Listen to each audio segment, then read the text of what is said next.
അദ്ദേഹം എഴുതാതെ പോയ, അദ്ദേഹം ചെയ്യേണ്ടെന്ന് തീരുമാനിച്ച സിനിമകൾ തന്നെയാണ് ഏറ്റവും വലിയ കോൺട്രിബ്യൂഷൻ എന്ന് അദ്ദേഹം അവിടെയും നർമ്മം കലർത്തി പറഞ്ഞതൊക്കെ ഈ ഘട്ടത്തിൽ നമ്മൾ ഓർക്കുകയാണ്. ശ്രീനിവാസൻ പറഞ്ഞ എത്രയോ കാര്യങ്ങൾ, എത്രയോ പ്രധാനപ്പെട്ട സംഗതികൾ കേരളത്തിൻ്റെ രാഷ്ട്രീയ സാംസ്കാരിക ഭൂമിയിൽ കാലങ്ങളായി ഇങ്ങനെ അലയടിച്ചുകൊണ്ടേയിരിക്കും. അദ്ദേഹത്തിൻ്റെ സിനിമകൾക്കപ്പുറത്തേക്ക് അദ്ദേഹം വേദികളിൽ പറഞ്ഞ കാര്യങ്ങൾ അതൊക്കെ ആയിരിക്കാം ഇനി ഒരു പക്ഷേ ബൗദ്ധിക കേരളത്തെ മുന്നോട്ട് നയിക്കാൻ പോകുന്നത്.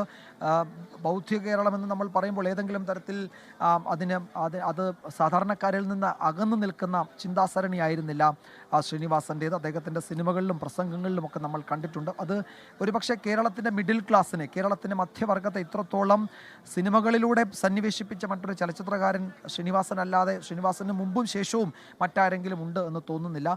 മിഡിൽ ക്ലാസ്സിൻ്റെ, മധ്യവർത്തി സമൂഹത്തിൻ്റെ പ്രശ്നങ്ങൾ, തൊഴിലില്ലായ്മ, വിലക്കയറ്റം, ജീവിതത്തിൻ്റെ രണ്ടറ്റം കൂട്ടിമുട്ടാൻ പ്രയാസപ്പെടുന്ന ആളുകൾ, തൊഴിൽ കണ്ടെത്താൻ ബുദ്ധിമുട്ടുന്നവർ, എന്തെങ്കിലും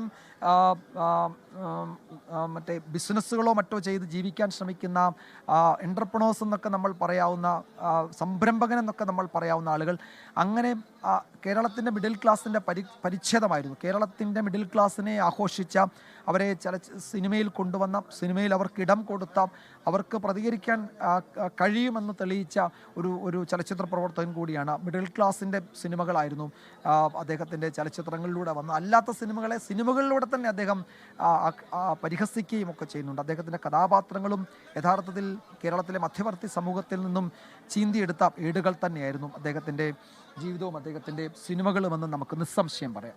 ലോകത്തെവിടെയായാലും ഏത് സമയത്തും 24 വാർത്തകളും ഓഗ്മെന്റഡ് റിയാലിറ്റി പാക്കേജുകളും എക്സ്പ്ലെയിനറുകളും വിശദമായി കാണാൻ ഞങ്ങളുടെ യൂട്യൂബ് ചാനൽ നിങ്ങൾക്ക് സബ്സ്ക്രൈബ് ചെയ്യാം.